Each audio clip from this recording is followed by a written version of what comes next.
Hey, it's Cam. We're going to talk about what key you should make your song.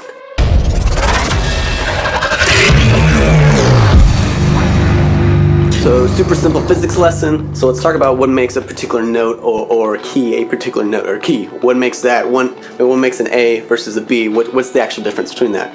So I'm going to have to play two notes, and so let's figure out what these two notes should be. So every note oscillates at a particular frequency, like we said. So if we take an A, if you look this up,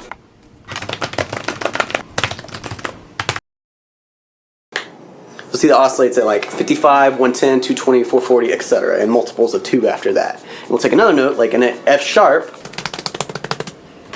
You'll see that it oscillates around 46, 92, 185, 369. So those are the main frequencies that make an F sharp and F sharp. So if it lives most at those frequencies, it's going to be an F sharp, and if it lives mostly at those other ones, it's going to be an A. So the second concept we got to deal with real quick is those are the dominant frequencies in the sound, but that's not the only thing that frequency does. Yes, it makes the notes, but it also changes how a particular sound sounds, i.e. the timbre, not timbre. So we'll play that F sharp again. So we take that 220 hertz and we boost that a few decibels, which we already know is a fundamental of A. It doesn't actually turn that F sharp into an A, it just changes the sound of that sound. So it's still an F sharp, but it sounds different now, so which is a little bit more warmer. This is obviously the process of equalization.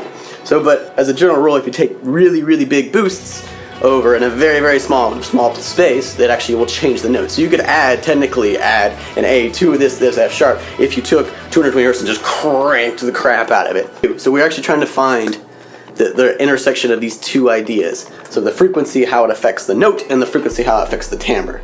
So if you combine these two things, like what is actually a bad key? So say you're creating a song that you want to have a lot of low-end bass information. And say also you didn't want to have a super warm fat mix. And so let's say you're lazy like the rest of us and you wrote the song in C because you like all the white keys. But you're immediately going to have a problem. Because you wanted to not have an overly warm sound timbre-wise, you're probably going to want to go easy in the 250 hertz-ish region. But C3, actually, if we look this one up,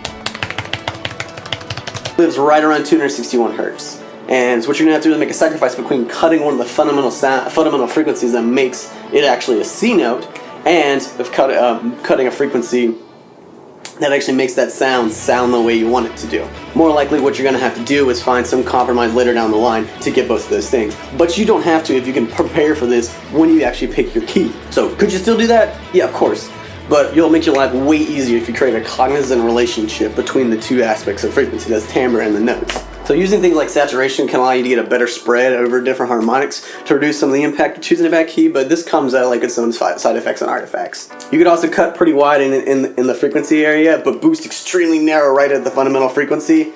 But again, you're essentially fighting physics and trying to trick the human ear. You can work around these things, but like it won't. If you do it any of your own mixing, especially if you're in an electronic arena, you really don't have a huge amount of limiting factors when it comes to instrumentation because you're playing something virtually. Any key is just as good as any other key.